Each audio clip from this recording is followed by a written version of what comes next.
Good morning and welcome to the Morning Scoop for Thursday, June 18th, 2020. This is your daily Buckeye Fix. I'm Tom Orr, and today I'm joined by Bill Green, one of our recruiting analysts at BuckeyeScoop.com.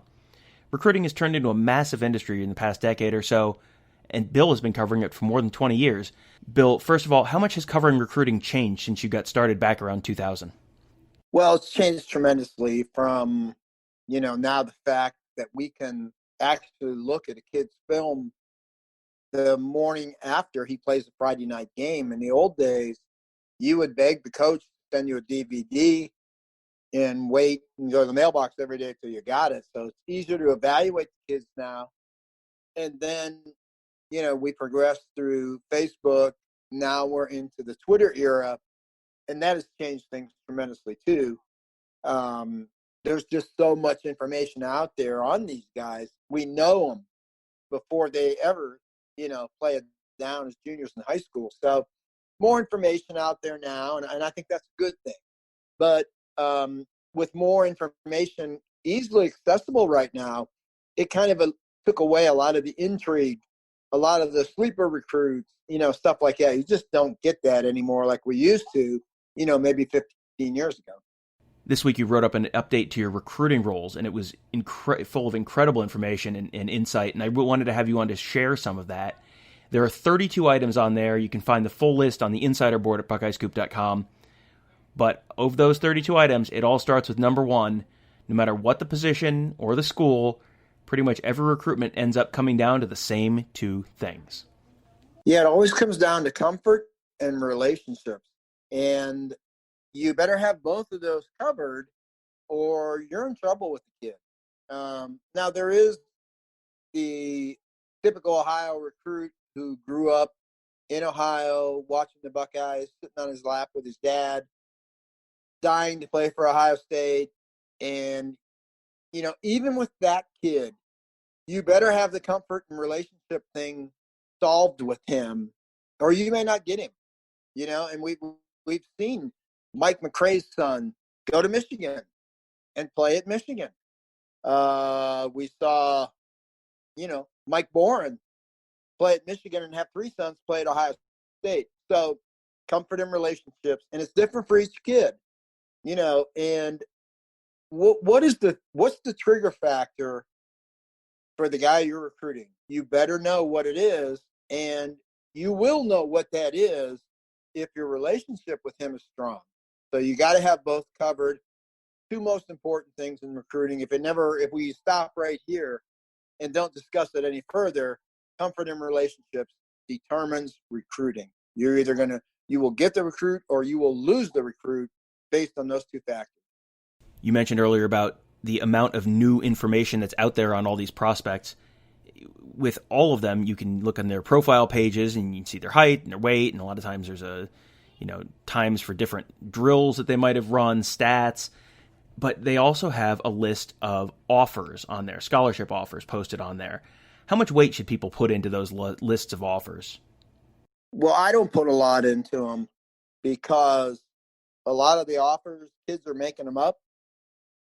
And when little Jimmy lists a Michigan offer, it's not like Jim Harbaugh can come out and say, that's not true. He cannot comment on little Jimmy until after little Jimmy has signed his letter of intent. So kids make them up all the time, and kids misunderstand sometimes whether they were offered or not. So from the recruit's point of view, the information cannot be accurate.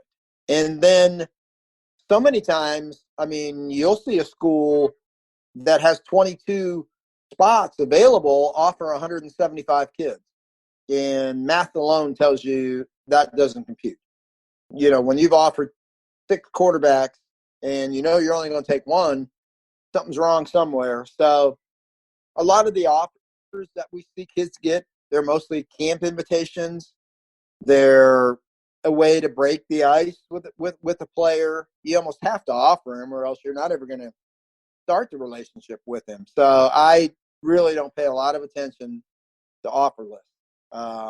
They look good. It's a lot of fun for kids to put them on their Twitters, how blessed they are to have those offers. But, Urban Meyer said it best when, people asked him about the term a committable offer, which we had never heard of before with Jim Tressel.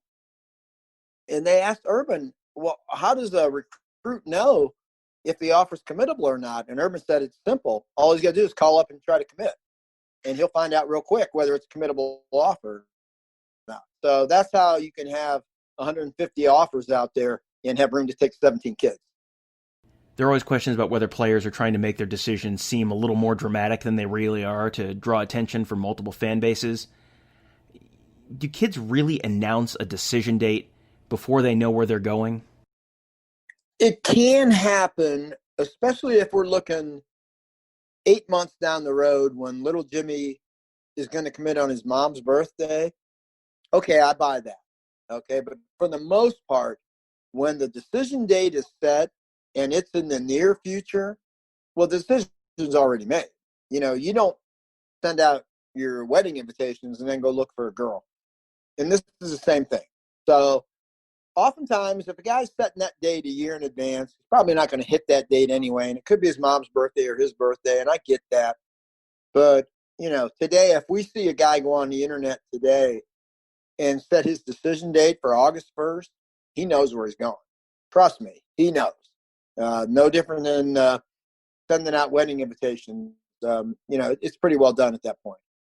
You've obviously got to recruit all around the field pretty much every season, but there are some spots on the field that it seems like you've identified as tougher places to find and land truly elite talent. What are the spots where there's just not enough elite players seemingly to go around? Yeah, I feel like I say, I've got recruiting rule 14. The toughest position to recruit are true defensive tackles. Okay. Next would be the true offensive tackles, because there are far more kids out there that are 5'11", 175 pounds that can run like the wind.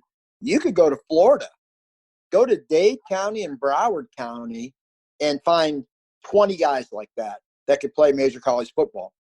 But to find that true 6'3", 300-pound defensive tackle that is quick off the ball, can move, is nasty, you can't find them. I mean, there are probably 200 slot receivers for every true impact defensive tackle. So, yeah, all positions are definitely not created equal. I feel like I've noticed something of a trend over the last decade or so that a lot of those big, true defensive tackle types seem like they're located in the South in high schools. You know, you find a lot of them in Georgia and Louisiana and Mississippi, places like that. Not so many in California and Oregon and, you know, maybe the upper Midwest. Is that something you think might play into some of the SEC teams having, you know, seemingly all having really pretty good defensive lines where maybe some of the Pac-12 kind of teams are struggling in that area? Yeah, we have seen that, especially on the defensive side of the ball. Now, the true big-time offensive linemen, a lot of them are found in the North. But that stud defensive tackle, more than likely, that guy's coming from Alabama, Georgia, Florida, Louisiana. Yeah, you're right about that. I don't know why that is. Hard to explain. Have a lot of coaches down south tell me they'd love to come look for linemen up in the North, offensive linemen. But, boy, those big-time stud defensive linemen, they're finding them right in their backyard. So, yeah, you'd be right about that. And I don't know why that is. Really, there's probably no explanation for it, but we sure do see it. One of the numbers that you'll see on player pages a lot is their 40-yard dash times, and that's something that you hear about anywhere from the high school camp circuit to the NFL Combine. So how real are those times that you're seeing posted on guys' profile pages, and how much do they really even matter? Yeah, that's another thing. I mean, the difference between, you know, the typical high school kid being timed by his high school coach on his high school field, hand time, and then that kid going and running at the Under Armour Combine, running on the electronic eye, it's drastically different. The 4.4 hand time is going to be 4.6 electronic. And that's why when you saw a lot of camps in the past 5, 6, 7 years went from hand times to electronic times, you saw a lot of kids that wouldn't run at camps. You know, they'd rather run that 40 at Ohio State's camp and I've stood with coaches before, not just at Ohio State, but at other camps where they'll run hand times. And just to make the kid feel good, the kid will run a 4.7 hand time, and they'll tell the kid it was 4.55. And it's a game, but the hand times, they're irrelevant. And all these awesome 40 times that we see throughout the year being run, even on college campus, you'll see, oh, this guy ran 4.4, this guy ran 4.3. Well, when they go to the combine and they test those kids electronically, we do not see those times anymore. And the combine is the true test when, it's electronic, it's done by the NFL, it's precise, and you do not see the 4.25s and the 4.33s. Very rarely do you see them. So electronic testing is so much more important than hand testing. And even then, the 40 time, if you're talking wide receivers and DBs, it's so huge. For a running back, I mean, I don't know how big that 40 time really is. What the coaches are looking for, they're looking for explosion in the first 5 yards. And you have to have the ability to make the first tackler miss. We cannot get every defender blocked to the ground. It can't happen. First tackler's yours. We'll block the rest. First guy's on you. So you got to block him yourself. Get by him. So 40 time is probably the most overrated and inflated and inaccurate stat that we see in recruiting. Like I say, if you're electronically timed, I'm interested in that time. If it's done by your coach or your dad and it's hand timed, it's almost irrelevant. Speaking of running backs, I know you have some thoughts on combines and camps and evaluating running backs based on combines and camps and why that probably isn't a real good idea. Yeah, almost nothing at a combine. There's really, and I've been to so many camps and combines over the years. Gosh, I'd hate to even try to count them, probably 75 or 100. There's nothing they do there that computes to what the running back has to do on the field to be successful. We can watch quarterbacks throw the ball, and we can judge arm strength. We can watch linemen do a shuttle drill, and you can see the side-to-side movement. You can watch receivers make unbelievable catches and beat DBs. But the running back, I don't think you can identify a running back in a combine. He has to be producing on the field, especially a high school running back.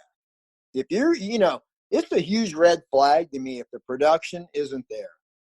People will say, well, yards don't matter in high school. Well, they do to me. You know what I mean? You have to be a high-end producer in high school, or it gets really tough for you. And you can look like a Greek god. But if you're not producing in high school, and a lot of that is being on the field in high school too. If you're getting hurt a lot in high school, you have no chance at the Power 5 level of staying healthy. So running backs, I really think you need to see them in not even so much the highlight film. I think you need to watch full game film to accurately evaluate a running back. You've got to see what he does over the course of 2.5, 3 hours on a given evening, not one highlight film. How different is it to scout a player in person versus trying to scout just from tape? You mentioned being able to get highlights from players' games the previous night and get them the next day, but how much value can you get out of just watching tape or watching highlights versus actually being there to see the kid in person? As I look back to how I did this in 2004 and maybe how I'm doing it today, I always try to stress to our readers, if I'm talking about little Jimmy as a player and I'm evaluating him, I always like to say whether I'm going off of what I've seen in person or what I'm taking off of film. And to me, just for myself, not trying to judge anyone else that does this for a living, but for me, I am highly more accurate when I see that guy in person than I am just watching that film. And a lot of times, something that we'll see on the internet is when a school will offer a kid that really nobody's heard about and nobody really is a lower rated kid, invariably you'll see someone will get on the internet and post, hey, I just went and watched this film. I love this kid. And that is almost laughable to me. There's so much more that goes into an evaluation. And for me personally, I would tell our readers to look at my evaluation a little differently. If it is film only versus, hey, I saw him in 2 camps, I saw him play 3 games live, that would carry so much more weight. And I know I'm better at it when I see in person than what I see on film. Today is Thursday, of course, which on BuckEyeScoop.com can only mean one thing. It is time for the legendary Bill Green Thursday chat. Bill, let people know kind of what to expect with those. Yeah, we usually get started around 9 a.m. We my weekly chat with our subscribers, and we generally throw it open to just about any topic you want to bring up. You ask the question, and I give you the answer. And we've had some spirited discussions the past couple of weeks, and we definitely hope it continues. And it's probably my most favorite part of the job, to be honest with you. It generally goes the bulk of the day, and I look forward to it so much. It gives me a chance to kind of get to know people, even though, it might be Jimmy Buckeye or OSU forever, but I feel like I know them, and I think they feel like they kind of get to know me too. And like I say, it's something I look forward to every week, and it's the most fun part of the job for me, Tom.